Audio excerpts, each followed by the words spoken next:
برغم الفوز على نادي أسوان المحترم بجمهوره المحترم، الأهلي قدم مباراة ولا أروع من شوطها الأول فقط. ولكن الشوط الأول لعيبة الأهلي خافت على الإجهاد عشان مباراة سان داونز، لعيبة الأهلي خافت على الإصابات عشان مباراة سان داونز، لعيبة الأهلي استكفت بالثلاث أهداف مع احترام الفريق أسوان المحترم بملعبه اللي مش أي حد يقدر يلعب عليه، مش عشان خاطر الأهلي كسب والزمالك خسر، لا أقسم بالله عشان خاطر فعلا الملعب مرعب. مش أي حد يقدر يستغل الهواء اللي فيه، مش اي حد يقدر يستغل صعوبة الملعب. هكلمكم في كل احداث المباراة واكلمكم على تكتيك كولر وتشكيل النادي الاهلي اللي بدأ بيه النهارده. ولكن قبل ما ادخل على حلقتنا فضلا وليس امرا اشترك في القناة وفعل زر الجرس عشان يوصلك كل جديد، ولايك للفيديو عشان الفيديو يوصل لكل الناس. ونبدا حلقتنا بالصلاه على سيدنا محمد، اللهم صل وسلم وبارك على سيدنا محمد وعلى اله وصحبه وسلم. النهارده مارسيل كولر بدا بمحمد شناوي في حراسه المرمى، اثنين مساكين محمود متولي ومحمد عبد المنعم، باك رايت خالد عبد الفتاح، باك ليفت محمد اشرف، وعندي تعقيب كبير على محمد اشرف، اثنين ديفندرات مروان عطيه واليو ديانج، وصانع العاب محمد مجدي قفشه اللي اتكلمت عليه امبارح وقلت لازم يلعب المباراه عشان خاطر بيقدر يهدي الريتم ويهدي اللعب. على اليمين حسين الشحات، على الشمال احمد عبد القادر، وراس حربه النهارده محمود عبد المنعم كهربا. طبعا مارسيل كولر بدا وقدر يحرم اسوان من ان هو يبدا الكوره بتاعته، ان هو يبدا من عند جونه، ان هو يمشي كوره زي ما حرم المحله في المحله، ان هو يبدا كوره برده من قدام جونه بالظبط من المدافعين. ليه بقول لك ان مارسيل كولر بينجح ان هو يحرم الفريق ان هو يمشي كوره من تحت وبيدافع بطول الملعب؟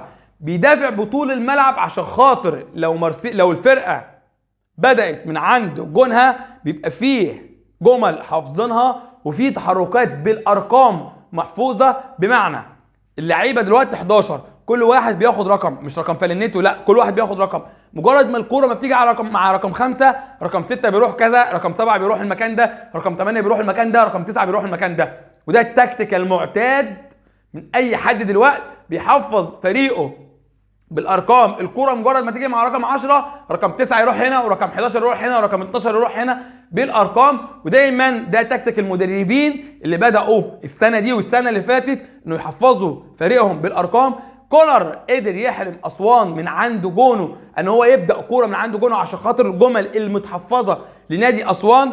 اللاعب ده ينزل هنا، اللاعب ده يروح، قدر يحرم البساط الطويله، قدر يحرم البساط اللي على الارض، قدر يحرمهم من كل حاجه. وحرم ديفندرات اسوان المحترمه. عماد فتحي بيقدر ياخد الكوره من تحت للامام، بيقدر يعمل دريبلينج بالكوره، بيقدر يجري يعمل فوتورك بالكوره كتير. فعماد فتحي اتحرم من الميزه دي، والاهلي قدر يحرمه من الميزه دي بضغط لعيبه الاهلي على اسوان من عند جون عمرو حسام.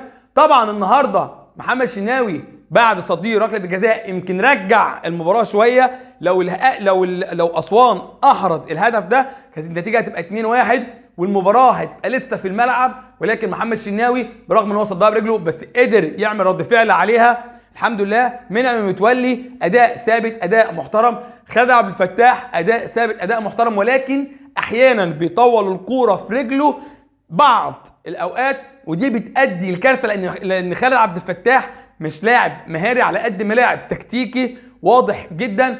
محمد اشرف عندي تعقيب عليه كبير. محمد اشرف عارفين ان هو لاعب ناشئ، ولكن ما دام لعبت في النادي الاهلي مفيش حاجه اسمها لاعب ناشئ ولاعب فريق اول.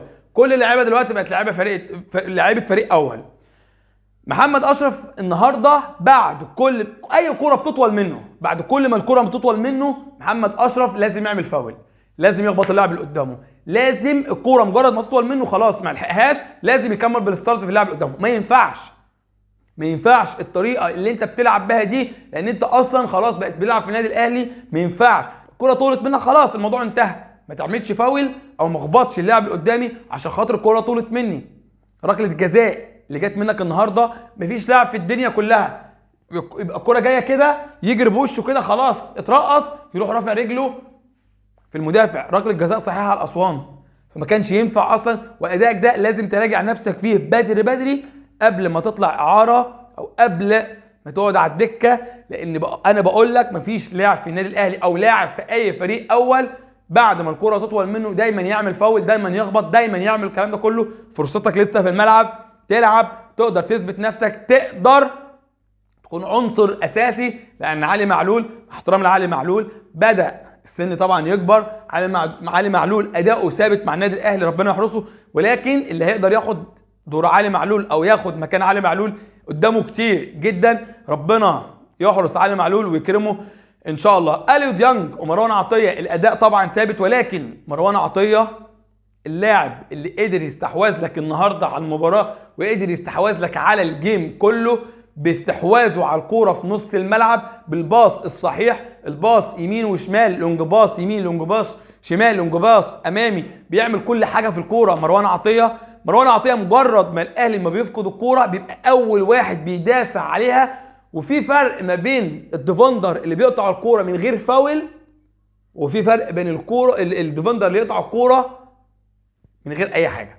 يعني في فرق بين الديفندر اللي بيقطع الكوره من غير فاولات، وفي فرق بين الديفندر اللي بيقطع الكوره بفاول.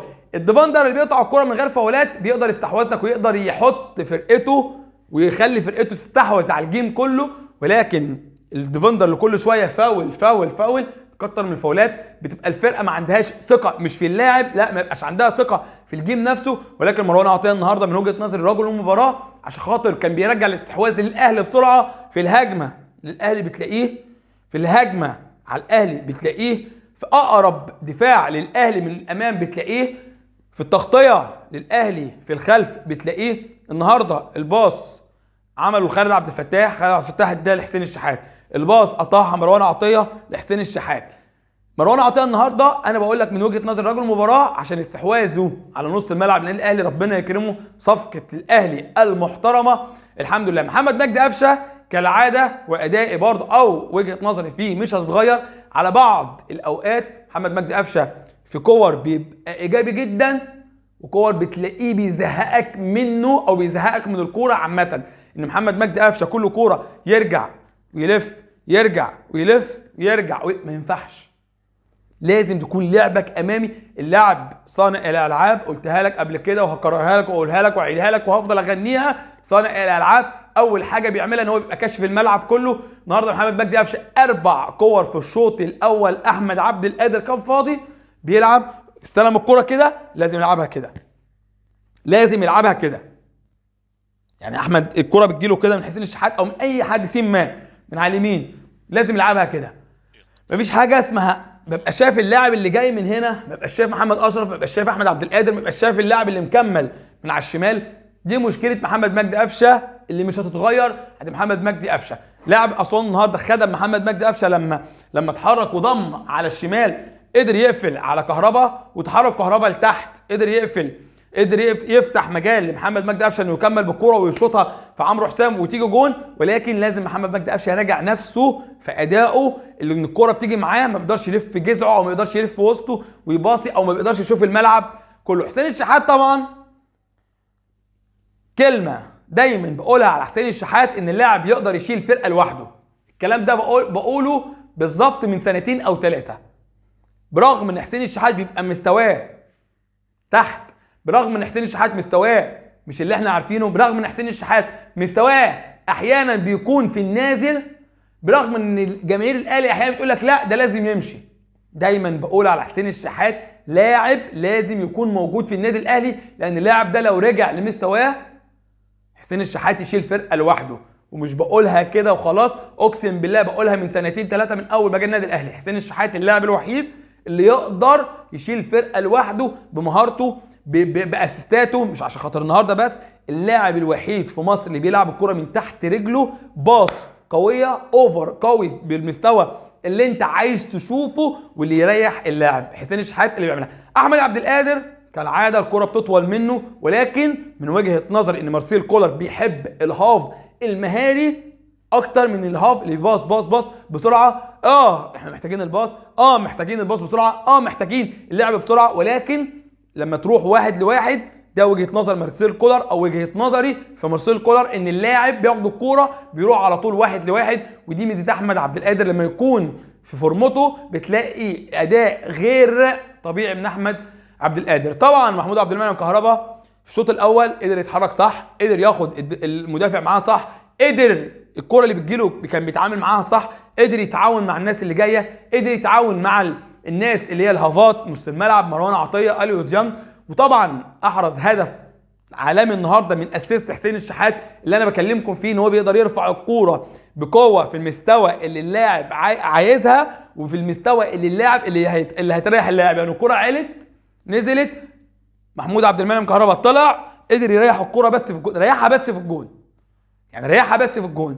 محمود عبد المنعم كهربا قدم مباراه ولا اروع. طبعا الكلام ده في الدقيقه 34 العرضيه، طبعا هدف عبد القادر وعرضيه حسين الشحات، وفي الدقيقه 44 نقله الجزاء اللي انا كلمتكم فيها. طبعا كلام ده لمارسيل كولر. مارسيل كولر في ماتش صن داونز لازم الاداء يتغير، لازم اداء الاهلي يتغير عن اي مباراه، وهكلمكم في تكتيك صن داونز باذن الله، والمفروض الاهلي يعمل ايه في الحلقات اللي جايه باذن الله. ان شاء الله ان شاء الله قبل مباراه صن داونز يبقى لنا كلام كتير عن مباراه صن داونز وعن خطوره صن داونز ان شاء الله، والمفروض الاهلي يلعب ازاي امام صن داونز. ولكن النهارده المعلق قال ان المباراه في استاد السلام، هل هي في استاد السلام ولا استاد القاهره؟ ان شاء الله تكون في استاد القاهره باذن الله. اتمنى ما اكونش طولت عليكم، واتمنى تكون الحلقه عجبتك، واللي لسه ما اشتركش في القناه فضلا ولسه عمره يشترك في القناه وفعل زر الجرس عشان يوصله كل جديد، ولايك للفيديو عشان الفيديو يوصل لكل الناس. سلام عليكم.